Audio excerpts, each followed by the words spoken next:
ఎఫెసీ పత్రిక 6వ అధ్యాయం 18వ వచనం. ఆత్మ వలన ప్రతి సమయమునందును ప్రతి విధమైన ప్రార్థనను విజ్ఞాపనను చేయుచు ఆ విషయమై సమస్త పరిశుద్ధుల నిమిత్తమును పూర్ణమైన పట్టుదలతో విజ్ఞాపన చేయుచు మెలకువగా ఉండుడి. హల్లెలూయా. ఎప్పుడెప్పుడు చేయాలంటే ప్రార్థన చూడండి, ఎప్పుడు చేయాలి? ప్రతి సమయమందును ప్రతి విధమైన ప్రార్థన విజ్ఞాపనను చేయుచు ఆ విషయమై సమస్త పరిశుద్ధుల నిమిత్తం పూర్ణమైన పట్టుదలతో. పరిశుద్ధులు అంటే క్రైస్తవులు, రక్షణ పొందిన వారు. సమస్త పరిశుద్ధుల నిమిత్తం పూర్ణమైన పట్టుదలతో విజ్ఞాపన చేయుచు మెలకువగా ఉండు. హల్లెలూయా. ఆ పట్టుదలతో నువ్వు చేసే ప్రార్థనలో నీకు తెలియకుండానే నువ్వు ఆత్మలో ప్రార్థన చేస్తావు. ఆ పట్టుదలతో నువ్వు ఎప్పుడైతే ప్రార్థన చేస్తావో నీకు తెలియకుండానే కన్నీటితో ప్రార్థన చేస్తావు. ఆ పట్టుదలతో నువ్వు ఎప్పుడైతే ప్రార్థన చేస్తావో నీకు తెలియకుండానే మూల్గులతో భాషలతో ప్రార్థన చేస్తావు. పట్టుదల, ఏమైనా సరే జవాబు పొందుకోవాలి. ఒకే అంశం. హల్లెలూయా. పాల్ యంగ్ చో గారు, ఆయనకు కిడ్నీ సమస్య ఉండేదంట. ఆయనకి చాలా సంవత్సరాలు బతికాడు. ఆయన 40 ఏళ్ళు ఎంతో అదే సమస్యతో బాధపడేవాడంట. ఆయన మాటికి బాత్రూమ్కి వెళ్ళాల్సి వచ్చేదంట. మీటింగ్లకు వెళ్ళినప్పుడు కూడా బాత్రూమ్ ఎక్కడుందని వెతుక్కొని పాపం చాలా ఇబ్బందులు పడేవాడంట.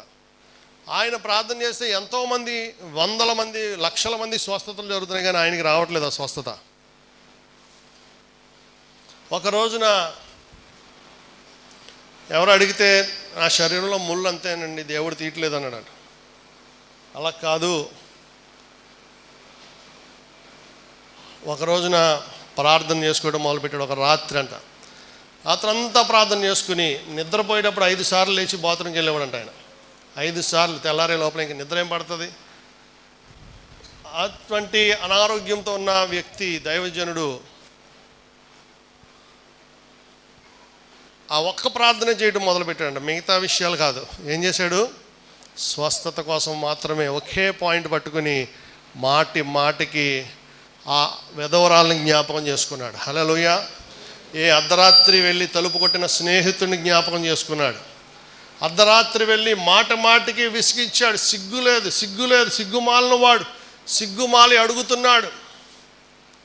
అంతవరకు చాలా అందమైన ప్రార్థనలు చేశాను నేను. చాలామంది గురించి ప్రార్థన చేశాను, వాక్యాలు ఎత్తి ప్రార్థన చేశాను. హల్లెలూయా. మంచి భాష వాడి మంచి రిఫరెన్స్లు చెప్తూ ప్రార్థన చేశాను. కానీ ఆయన ఇచ్చిన సాక్ష్యం ఏంటంటే, ఆ ఒక్క రాత్రి నేను దేవునితో పెనుగులాడాను, అది తీసేయమని. హల్లెలూయా. దేవునితో పెనుగులాడాడు. ఆ వ్యాధి కోసం ఒకటే ప్రార్థన చేశాడు, ఇంకేమీ చేయలేదు. దేవుని స్తోత్రం.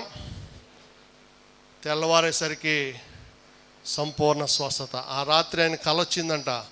రాత్రి కలలో దేవుడు చెప్పాడంట, దేవుడు ఒక కిడ్నీ పట్టుకొచ్చాడంట. కిడ్నీ పట్టుకొచ్చి, ఇదిగో నీకు కొత్త కిడ్నీ పెడతానని చెప్పి కొత్త కిడ్నీ పెట్టేశాడు. దేవుని స్తోత్రం. పొద్దున్న లేచాక అనారోగ్యం పోయింది, బలహీనత పోయింది. హాస్పిటల్కి వెళ్ళి చెకప్ చేసుకుంటే బ్రాండ్ న్యూ కిడ్నీ. దేవుని స్తోత్రం. కొత్త కిడ్నీ.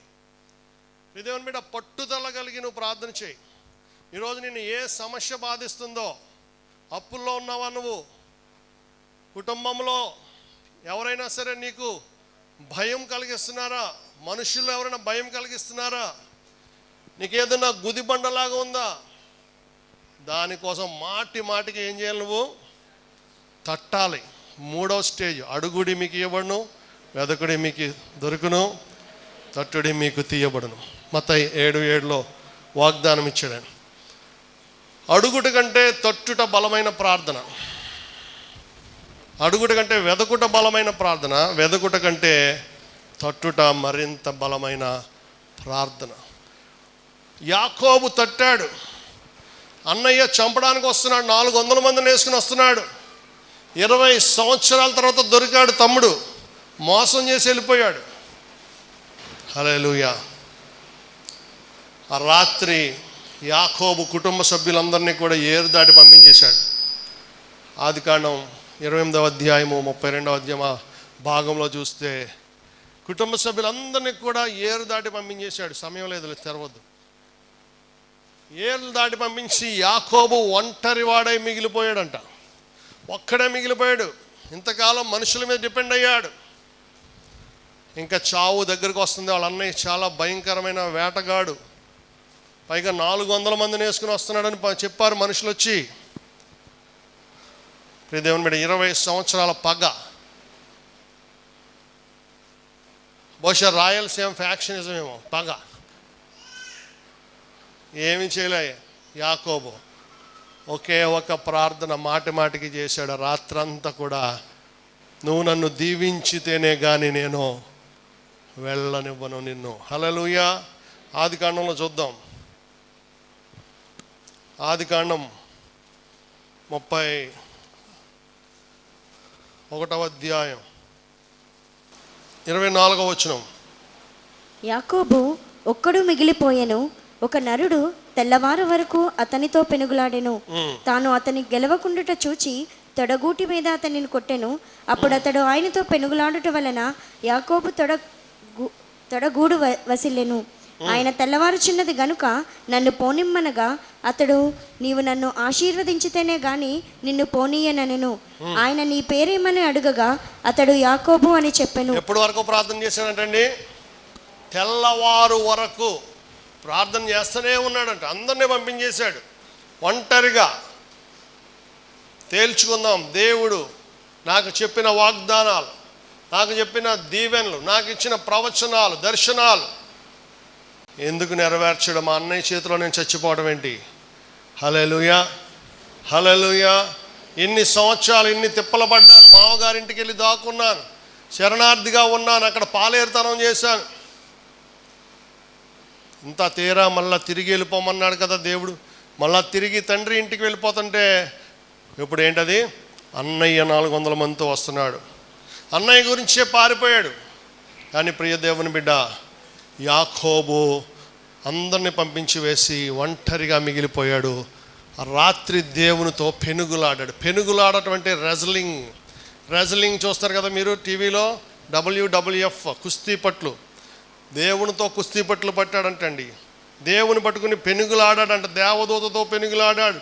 యేసయ్య వచ్చాడని కొంతమంది భక్తులు చెప్తారు. యేసయ్యతో పెనుగులాడాడు. తెల్లవారుచున్నది కనుక నన్ను వెళ్ళనిమ్మంటే, నీవు నన్ను ఆశీర్వదించితేనే కానీ నేను నిన్ను వెళ్ళను. పట్టుదల కలిగి ప్రార్థన చేయాలి. మనము కూడా కన్నీళ్లతో ప్రార్థన చేయాలి. దేవుని సింహాసనాన్ని కదిలించే ప్రార్థన చేయాలి. అప్పుడు అడిగాడు, నీ పేరేమిటి? నా పేరు యాకోబు. అప్పుడు దేవుడు చెప్పాడు, నీవు దేవునితోనూ మనుషులతోనూ పోరాడి గెలిచిన వాడు కనుక నీ పేరు యాకోబు కాదు, నీ పేరు ఇజ్రాయేల్. దేవుని స్తోత్రం. ప్రియ దేవుని బిడ్డ, ప్రార్థన ద్వారా నువ్వు గెలవాలి. నీ ప్రార్థన ద్వారా దేవుని హృదయాన్ని గెలవాలి. దేవుని గెలవడం అంటే దేవుని ఎవడు గెలవలేడు, దేవుని మనసు గెలవాలి మనం. దేవుని స్తోత్రం. దావీదు గురించి ఏమన్నాడు? దావీదు నా హృదయానుసారుడైన మనుషుడు, a man after God's own heart. అపోస్తుల కార్యాలు 13వ అధ్యాయంలో అంటాడు. కాబట్టి మన ప్రార్థన దేవుడు అంగీకరించాలి. హల్లెలూయా. కొంతకాలం క్రితం ఈ ఇంట్లో ఒక కుటుంబం ఉండేవారు. ఒక 7-8 సంవత్సరాల క్రితం వచ్చారు. ఎక్కడి నుంచో వచ్చారు, వేరే ఊరు నుంచి, ఏలూరు నుంచి. దేవుని స్తోత్రం. అమ్మాయి పేరు స్వప్న. చాలా కష్టాలు ఉండేవారు వాళ్ళు. అద్దె కట్టుకోవడానికి కూడా డబ్బులు ఉండేవి కాదు, కానుక ఇవ్వడానికి కూడా డబ్బులు లేవని చాలాసార్లు చెప్పేవారు వాళ్ళు. వాళ్ళ భర్త ఎక్కడో గల్ఫ్లో పనిచేసేవాడు. దేవుని బిడ్డ, సంఘం మానకుండా వచ్చారు, మానకుండా అన్ని కూటాలకు వచ్చేవారు.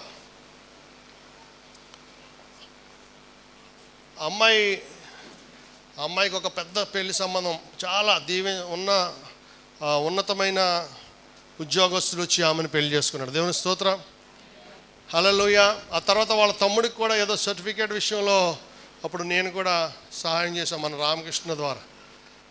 కాబట్టి 2 దీవెనలు పొందుకున్నారు, వాళ్ళ జీవితాన్ని దేవుడు స్థిరపరిచాడు. దేవుని స్తోత్రం. మానకుండా దేవుని సన్నిధికి వచ్చి, మానకుండా దేవునికి కానుకలిచ్చి, దేవుని వాక్యానుసారంగా నిలకడగా మనం ఉన్నప్పుడు దేవుడు తప్పకుండా బ్రేక్ త్రూ ఇస్తాడు. బ్రేక్ త్రూ కావాలంటే నువ్వు మాటి మాటికి దేవుని సన్నిధిని దర్శించాలి, దేవుని చిత్తాన్ని వెతకాలి, దేవుని సన్నిధిని వెతకాలి, విసుగక నిత్యము ప్రార్థన చేయాలి. 1 తెస్సలోనిక 5వ అధ్యాయం 17వ వచనం చదివితే, ఎడతెగక, నీ ప్రార్థన తెగిపోకూడదు, నీ ప్రార్థన కట్ అవ్వకూడదు. ప్రే వితౌట్ సీజింగ్, ఎడతెగక ప్రార్థన చేయుము. హల్లెలూయా. కాబట్టి నువ్వు దేవుడికి అసలు ఏమి మొదలుపెట్టావో, ఉపవాసాలు మొదలుపెట్టావు, కొంతకాలం తర్వాత నీకు ఇప్పటికే ఎక్కువ ఉపవాసాలు చేసానులే ఇంక చాలు అనిపించిందా, అటువంటివి చేయొద్దు. నీకు ఆరోగ్యం ఉన్నంతకాలం ఉపవాసం చేయి, కన్నీటి ప్రార్థన చేయి. నువ్వు దేవుని కోసం నువ్వు ఏదైనా పని మొదలు పెట్టావంటే అది ఆపకూడదు, అది శాపం అయిపోద్ది, శాపంగా మారిపోద్ది. అంతకంతకు పెరగాలంట మనం. ఏమంటాడు హెబ్రీ పత్రిక 10వ అధ్యాయం 24వ వచనంలో, హెబ్రీ పత్రిక 10వ అధ్యాయం 24వ వచనం ఏమంటాడు? మీరు సమాజముగా కూడుట మానక ఒకనినొకడు హెచ్చరించుచు ఆ దినము సమీపించుట మీరు చూచిన కొలది మరి ఎక్కువగా అలాగు చేయొచ్చు.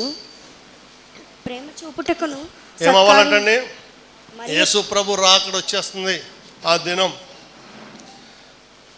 ఏం చేయాలి? మరి ఎక్కువగా అలాగు చేయొచ్చు, ఎక్కువగా సమాజంగా కూడుకోవాలి, ప్రేమ చూపాలి, సత్కార్యములు చేయుటకు. సత్కార్యాలంటే మంచి పనులు చేయాలి, పేదలకు సహాయం చేయాలి, ఒకరినొకడు పురికొల్పవలనని ఆలోచించాలి, ఒకరినొకరు పురికొల్పాలి, ప్రేరేపించాలంట. కాబట్టి రోజు రోజుకి మనం సంఘంగా కూడటం పెరగాలి. దేవుని స్తోత్రం. తరిగిపోకూడదు, పెరగాలి, భక్తి పెరగాలి, ప్రార్థన పెరగాలి, విశ్వాసం పెరగాలి, నీతి పెరగాలి, దాన ధర్మాలు చేయడం పెరగాలి. హల్లెలూయా. అభిషేకం పెరగాలి. దేవునికి మహిమ కలుగును గాక. ఆ విధంగా చేయాలని దేవుని వాక్యం చెప్తుంది. దేవుని కోసం కొంతకాలం వచ్చి కొంతకాలం మానివేయడం అది అస్థిరత్వం. దానివల్ల గొప్ప ఫలితాలు పోగొట్టుకుంటాం. ఒకసారి చదువుతాం 1 కొరింథీ 15వ అధ్యాయం 58వ వచనంలో, మేము 30 ఏళ్ళ నుంచి క్రైస్తవులం అండి అని చెప్పుకోవడం కాదు, అందులో ఎన్ని సంవత్సరాలు గుడి మానేసాం, ఎన్ని సంవత్సరాలు అస్థిరంగా ఉన్నాం, ఎన్ని సంవత్సరాలు తిరుగుబాటు చేసాం. చదువుదాం 1 కొరింథీ 15:58. దీనివల్ల మనకి తెలియకుండా ఎంత నష్టం జరుగుతుందో చదువుదాం. కాగా నా ప్రియ సహోదరులారా మీ ప్రయాసము ప్రభువునందు వ్యర్థము కాదని ఎరిగి స్థిరులను కదలని వారును ప్రభువు కార్యాభివృద్ధి అందు ఎప్పటికీ ఆసక్తి గలవారై ఉండుడి. స్థిరులు. మీ ప్రయాసం దేవుని కోసం ఎంతో ప్రయాసపడ్డాం, ఎన్ని సంవత్సరాలు గుడికి వచ్చాం, ఎన్ని సంవత్సరాలు కానుకలేసాం, ఎన్ని సంవత్సరాలు అన్ని విషయాలు సహకరించాం. మరి దానికి ఫలితం మీరు పొందుకోకుండా సైతాన్ని మిమ్మల్ని చెడగొడతాడు. ఎలా చేస్తాడంటే స్థిరులుగా ఉండకుండా. అవి జరగాలంటే ఎలా ఉండాలంట? మనం స్థిరులను కదలని వారును ప్రభు కార్యం అభివృద్ధి చెందడం, ఎప్పటికీ ఆసక్తి గలవారై ఉండాలి. కాబట్టి ఆసక్తి కలిగిన వారమై ఉండాలి మనం. రోమా 12:11 చూస్తే, ఆసక్తి యందు మాంద్యులు కాక, తగ్గకూడదు. ఆసక్తి పెరగాలి కానీ తగ్గకూడదు, భక్తి పెరగాలి కానీ తగ్గకూడదు. 30 దంతలు 60 దంతలు 100 అంతలు అవ్వాలి. చదవండి రోమా 12:11. ఆసక్తి విషయములో మాంద్యులు కాక, మందగించకూడదు, ఆత్మయందు తీవ్రత గలవారై ప్రభువుని సేవించుడి. హల్లెలూయా. ఎలా సేవ చేయాలి? ఎలా ఆరాధన చేయాలి? ఆత్మయందు తీవ్రత గల పీక్ స్టేజ్కి వెళ్ళిపోవాలి మన ప్రార్థన, మన భక్తి, మన విశ్వాసం, మన నీతి, మన మంచితనం, మన ఆత్మ ఫలాలు. తీవ్రం అంటే చెప్పండి, జ్వరం వచ్చిందంటానికి తీవ్రమైన జ్వరం వచ్చిందంటే తేడా ఉందా లేదా? 106. హల్లెలూయా. కాబట్టి మన ఆత్మ కూడా తీవ్రత ఉండాలి. ఆత్మలో తీవ్రత గలవారై ప్రభువుని సేవించాలి. ఊరికనే కాదు, పైన ప్రార్థనలు కాదు, తప్పక చేసే ప్రార్థనలు కాదు, ఆచార ప్రకారం చేసే ప్రార్థనలు కాదు, భోజనం తినే ముందు చేసే ప్రార్థనలు కాదు, ప్రయాణాలు చేసే ముందు ప్రార్థనలు కాదు, నిద్రపోయే ముందు, నిద్ర లేచిన తర్వాత చేసే ఒక 1/2 నిమిషం ప్రార్థనలు కాదు. దేవునితో గడపాలి మనం. ఎందుకంటే ఆయన మనల్ని స్నేహితులని పిలిచాడు కాబట్టి. We are the friends of God.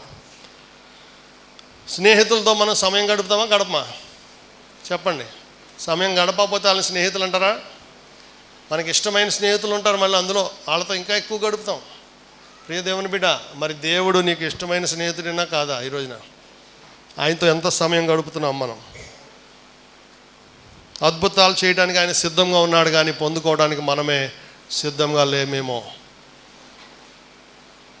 మాటికి ఆయనతో టచ్లో ఉండాలి మనం. హల్లెలూయా. స్నేహితులు టచ్లో ఉంటాం కదా, స్నేహితులతో, ఇష్టమైన వ్యక్తులతో ఏం చేస్తాం? ఏదో ఒకటి వాట్సాప్లో అన్న టచ్లో ఉంటాం. అలాగే దేవుడితో ఏం చేయాలి మనం? ప్రార్థన ద్వారా టచ్లో ఉండాలి, వాక్య ధ్యానం ద్వారా టచ్లో ఉండాలి మనం.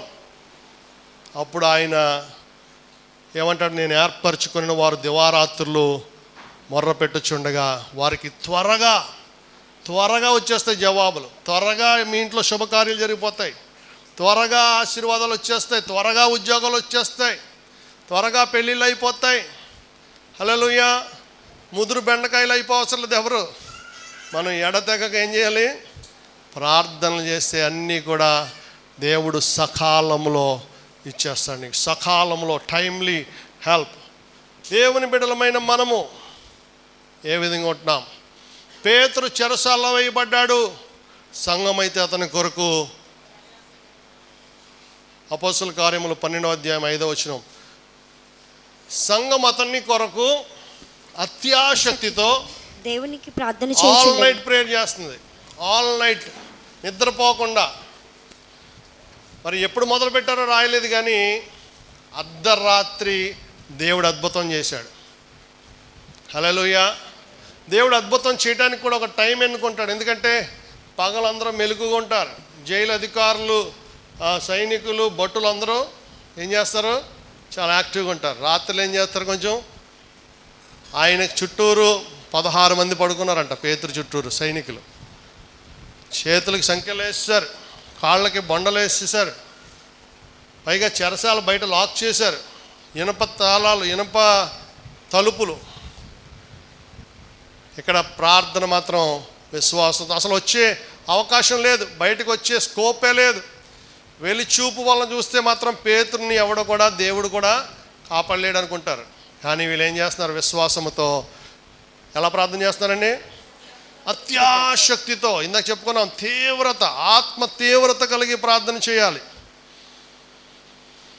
అప్పుడు దేవుడు ఒక దేవదూతను పంపించాడు, తలుపు పగల కొట్టించాడు, వీళ్ళకి చెవులు వినపడకుండా చేశాడు. నిద్రపోతున్న వాళ్ళకి గాఢ నిద్ర కూడా కలిగించి ఉంటాడు బహుశా. పేతురు చెరసాల్లో సంకెళ్ళ తెంచాడు, నిద్రలేపి పేతుని తీసుకొచ్చి ఎక్కడైతే ప్రార్థన జరుగుతుందో ఆ ప్రార్థన తలుపు కొట్టాడు. దేవుని స్తోత్రం. దేవదూత తలుపు కొట్టి టక్ టక్ టక్ మన తలుపు కొట్టి మాయమైపోయాడు. ఒక అమ్మాయి తలుపు తీసి చూస్తే ఎవరు? పేతురున్నాడు. పేతురు అంటుంది. పేతురు అంటుంది ఏంటి, పిచ్చి పట్టింది ఈ పిల్లకి అనుకుంటున్నారు అక్కడ ప్రార్థన చేసే వాళ్ళందరూ. నిజంగానే పేతురుని చూసి వాళ్ళందరూ కూడా ఆశ్చర్యపోయారు. ప్రియ దేవుని బిడ్డ, ఎంత అద్భుతాలు చేసే దేవుడు అండి. హల్లెలూయా. ఆశ్చర్యకరుడు, ఆలోచనకర్త, బలవంతుడైన ప్రభు, నిత్యుండగు తండ్రి, సమాధానకర్త, రక్షకుడు. ఆశ్చర్యకరుడు, ఆలోచనకర్త, బలవంతుడైన ప్రభు, నిత్యున్నగు తండ్రి సమాధానకర్త మా రక్షకుడు మా రక్షకుడు. హల్లెలూయా. కాబట్టి ప్రార్థన చేయి, మాటి మాటికి దేవుడు జవాబిచ్చే వరకు ఒక్క అంశాన్ని కూడా వదిలిపెట్టకుండా ప్రార్థన చేయి. జవాబులు ఇచ్చే సామర్థ్యం ఆయనకు ఉంది, పొందుకునే సామర్థ్యం నీ విశ్వాసానికి ఉందా? హల్లెలూయా, హల్లెలూయా. సంఘం ఏం చేస్తుందా రాత్రంతా? ఎవరి కోసం? అక్కడికి వెళ్ళాక ఎవరి గురించి వాళ్ళు ప్రార్థన చేసుకోలే. అక్కడ ఒకటే ఎజెండా, ప్రేయర్ రిక్వెస్ట్ ఒకటే. ఏంటది? మా దైవజనుడు చెరసాల్లో ఉన్నాడు. అంతకుముందు ఒక ఆయన చంపేశారు యాకోబుని. ఇప్పుడు ఈయన్ని చంపకుండా దేవా అద్భుతం చేయి. అదే ప్రార్థన రోజంతా చేశారు, అదే ప్రార్థన అర్ధరాత్రి వరకు చేశారు, నిద్రపోవట్లేదు ఎవరు. అప్పుడు దేవుడు ఒక మిరకల్ చేసి అదే దైవజనుని ఆ సంఘం ముందుకు తీసుకొచ్చాడు. హల్లెలూయా. కాబట్టి ఒకే అంశం పట్టుకొని ప్రార్థన చేయండి. దేవుడు జవాబు ఇచ్చే వరకు దాన్ని వదిలిపెట్టొద్దు. 19వ కీర్తన 14వ వచనంలో దావీదు అంటాడు, నా నోటి మాటలు నా హృదయ ధ్యానములు నీ దృష్టికి అంగీకారమగునుగాక. మన నోటి మాటలు, మన హృదయంలో వచ్చే ధ్యానములు కూడా దేవుడికి అంగీకారంగా ఉన్నాయా లేదా, దేవుడు ఇష్టపడతాడా లేదా, అది కూడా మనం ఆలోచించుకోవాలి. దేవుడికి ఇష్టం లేని ప్రార్థనలు కూడా చేశారు కొంతమంది బైబిల్లో, పరిసయ్యుడు లాంటి వాళ్ళు. కాబట్టి ఇష్టమైన ప్రార్థన చేస్తున్నాం లేదా కూడా మనం పరీక్షించుకోవాలి. 141వ కీర్తన 2వ వచనంలో దావీదు అంటున్నాడు, నా ప్రార్థన ధూపము వలెను, నేను చేతులెత్తుట సాయంకాల నైవేద్యము వలెను నీ దృష్టికి అంగీకారమగునుగా. అంగీకారం అవ్వాలి. హృదయ ధ్యానములు దేవునికి అంగీకారం అవ్వాలి. చేతులెత్తుట దేవుడు అంగీకరించాలి. ప్రార్థన ధూపం వలె అంగీకరించబడాలి.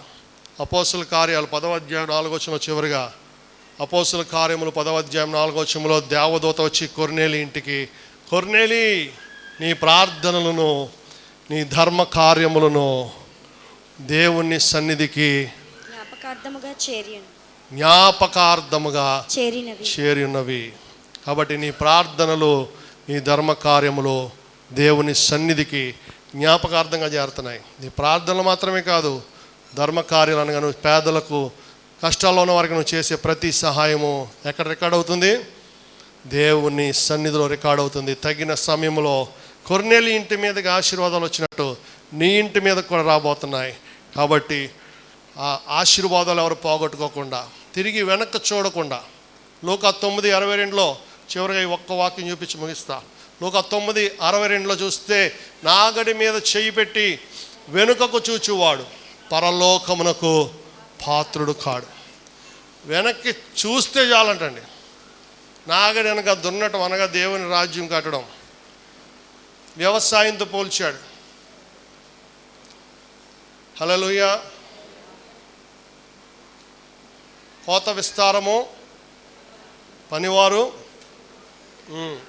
ఇప్పుడు మీరందరూ పనివారే. మీరందరూ ఇంకా బోళ్ళని ఆత్మల ప్రభు తట్టు నడిపించాలి. క్రొత్త నిబంధనలో అందరూ సేవకులే, అందరూ రాజులైన యాజక సమూహమే.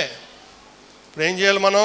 ఒకసారి నాగడమే చేపెట్టాం, వెనక్కి కనీసం వెనక నువ్వు తిరగక్కర్లేదు. నీ కన్ను దృష్టి తిరిగితే చాలంట దేవుని కృపను పోగొట్టుకుంటావు, పరలోకానికి పాత్రుడు కాడని చెప్తుంది. కాబట్టి యేసు వైపు చూడాలి. హెబ్రీ 12:1 ప్రకారం యేసు వైపు చూచుచు మన ఎదుట ఉంచబడిన పందెంలో ఓపికతో పరుగు పెడదాం. దేవుడి మాటలు మీ వినికిడిలో ఆశీర్వదించి స్థిరపరిచి బలపరచునుగాక. ఆమేన్, ఆమేన్, ఆమేన్. అందరూ లేచి నిలబడదాం. హల్లెలూయా, హల్లెలూయా, హల్లెలూయా, హల్లెలూయా, హల్లెలూయా, హల్లెలూయా, హల్లెలూయా. రెండు చేతులు పైకెత్తి తీర్మానం చేసుకుందాం. ప్రార్థన యందు పట్టుదల కలిగి మాటి మాటికి దేవుడు జవాబిచ్చే వరకు, నీ భర్తకు మారు మనసు వచ్చే వరకు అదే అడుగు దేవుణ్ణి. అనవసరమైన అన్ని అడక్కో. దేవా, నా భర్తకి మారు మనసు, నా కొడుక్కి మారు మనసు, నా కూతురికి మారు మనసు, నా కోడలకి, నా అల్లుడికి, నా భార్యకి. హల్లెలూయా. మాటి మాటికి సిగ్గు మాలినట్లుగా అడగండి. దేవుణ్ణి విసిగించాలి. న్యాయాధిపతిని విసిగించినట్లుగా దేవుణ్ణి పట్టుకొని గోజాడదాం. రోదనములతో, విజ్ఞాపనములతో, విన్నపములతో దేవునికి మొర్ర పెట్టుకుందాం. ఇప్పుడే ప్రారంభించే ఆ ప్రార్థన ఈ రోజున నిన్ను ఏదైనా కలవరపెట్టే అంశం ఉందేమో, ఏదైనా నీవు పొందుకోలేమేమో అని నీకు భయం కలుగుతుందేమో, నువ్వు సాధించలేవు అనుకుంటున్నావేమో, కానీ నీ దేవుడు సాధింప చేయగల దేవుడు. హల్లెలూయా, హల్లెలూయా. నీకు ఎటువంటి అల్లుడు కావాలో, నీకు ఎటువంటి కోడలు కావాలో ప్రార్థన చేయి. హల్లెలూయా. నీ పిల్లలు ఏమవ్వాలనుకుంటున్నారో ఇప్పుడే మొదలుపెట్టు. మందిరంలో నుంచే ప్రారంభించు. అది ఇంకా మానకుండా ప్రతిరోజు, ప్రతి గంటకు, ప్రతి పూట ప్రభు పాద సన్నిధిలో విసుగక నిత్యము ప్రార్థన చేయి. ఒక అంశము తర్వాత ఇంకొక అంశం పట్టుకో. హల్లెలూయా. ముఖ్యమైన అంశాలు 2-3 తీసుకో, ఊరికనే ఎక్కువ చేయదు. కానీ అదే సమయంలో మనుషులందరి కొరకు ప్రార్థన చేయి. కష్టాల్లో ఉన్న వారి కొరకు కూడా ప్రార్థన చేయి. వ్యాధులతో ఉన్న వారి కొరకు ప్రార్థన చేయి. గుడిలో ఎవరైనా ప్రార్థన చేయమని సాక్ష్యం ఇస్తే వాళ్ళ కొరకు ప్రార్థన చేయి. హల్లెలూయా, హల్లెలూయా, హల్లెలూయా. అన్నిటికంటే ముఖ్యంగా మారు మనసు కొరకు ప్రార్థన చేద్దాం. బిడ్డలందరూ మారు మనసు పొందాలి మీ కుటుంబాల్లో. హల్లెలూయా, హల్లెలూయా. తలుపు తెరిచే వరకు తలుపు తట్టాలి. మనం మానకుండా ఒకే అంశం పట్టుకొని బలంగా ప్రార్థన చేద్దాం. అద్భుతమైన జవాబులు మనం పొందుకోబోతున్నాం. నిన్న నేడు నిరంతరము ఏకరీతిగా ఉన్న దేవుడు అద్భుతాలు చేస్తాడు. ప్రతి కొండ చదును భూమి అవుతుంది. అప్పుల కొండ, ఆర్థిక ఇబ్బందుల కొండ చదును భూమి అవుతుంది. పట్టుకొని ప్రార్థన చేయండి. 40 దినాలు అద్భుతాలు జరగబోతున్నాయి. హల్లెలూయా, హల్లెలూయా, హల్లెలూయా, హల్లెలూయా. నాయందు మీరును, మీ అందు నా మాటలు, నాయందు మీరును, మీ అందు నా మాటలు నిలచి ఉంటే మీరు అడుగుడని సెలవిచ్చిన శ్రీయేసుని. నిలచి ఉంటే మీరు అడుగుడని సెలవిచ్చిన శ్రీయేసుని. ప్రార్థించుము, ప్రార్థించుము, విసుగక నిత్యము ప్రార్థించుము, ప్రార్థించుము, ప్రార్థించుము, విసుగక నిత్యము ప్రార్థించుము, ప్రార్థించుము, ప్రార్థించుము, విసుగక నిత్యము ప్రార్థించుము, విసుగక నిత్యము ప్రార్థించుము, విసుగక నిత్యము ప్రార్థించుము. హల్లెలూయా, హల్లెలూయా, హల్లెలూయా. దేవా, నాకు ప్రార్థన అభిషేకం ఇమ్మని అడగండి. ప్రార్థన అభిషేకం దేవుడు మీకు స్పెషల్గా ఇస్తాడు. ఆటోమేటిక్గా మీరు ప్రార్థన చేసుకుంటారు ప్రతిరోజు. ప్రార్థనాత్మ నాకు దయచేయి నాయన, ప్రార్థనాత్మ దయచేయి. నా మీద లౌకికాత్మ వద్దు, నా మీద సాతానాత్మ వద్దు, నా మీద స్వార్థపు ఆత్మలు వద్దు. ప్రార్థనాత్మ దయచేయి, అభిషేకము దయచేయి. హల్లెలూయా, హల్లెలూయా. గొప్ప కార్యాలు దేవుడు నీ ద్వారా జరిగించాలని ఎదురు చూస్తున్నాడు. ప్రియ దేవుని బిడ్డ, దేవుడికి సంపూర్ణంగా లోబడు. జిగట మన్ను వలె పరమ కుమ్మరి చేతికి అప్పగించుకో. రాతి గుండె, కఠిన హృదయం వద్దు, మాంసపు గుండెతో దేవునికి అప్పించుకుందాం.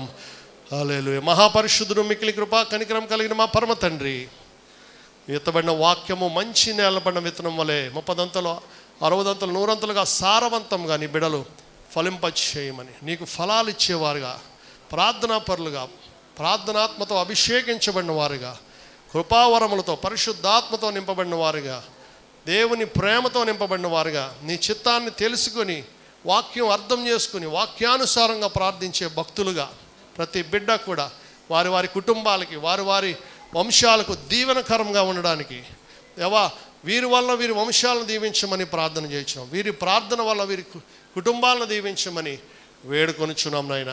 దేవా, ఈ సమయంలో ప్రతి ఒక్కరిని ఆశీర్వదించండి. లైవ్లో చూసిన వారిని కూడా దీవించండి. మీ సన్నిధి కాంతి ప్రతి బిడ్డ మీద ప్రకాశింపచేయమని దేవా ఇక్కడున్న ప్రతి ఒక్కరు కూడా నాయన ఈ రోజు నుంచి మునుపటి కంటే ఎక్కువగా నీ పాద సన్నిధిలో గడిపి నీ ఆశీర్వాదాల్లో ఏది పోగొట్టుకోకుండా సమృద్ధి దీవెనలతో నింపబడి సజీవ సాక్షులుగా వాడబడడానికి కృప చూపమని వాగ్దానాలు నెరవేర్చమని యేసు నామమున ప్రార్థిస్తున్నాము మా పరమ తండ్రి. ఆమేన్ ఆమేన్ ఆమేన్. భాషలతో దేవదూతల భాషలతో మాటలాడినను ప్రార్థించినను ప్రేమ లేని వానివైతే ఫలితము లేదు. ప్రేమనే ఆత్మఫలం ఫలింపుము నీవు. ప్రేమ లేని వానివైతే ఫలితము లేదు. ప్రేమనే ఆత్మఫలం ఫలింపుము నీవు. మనుషుల భాషలతో దేవదూతల భాషలతో ఆటలాడినను ప్రార్థించినను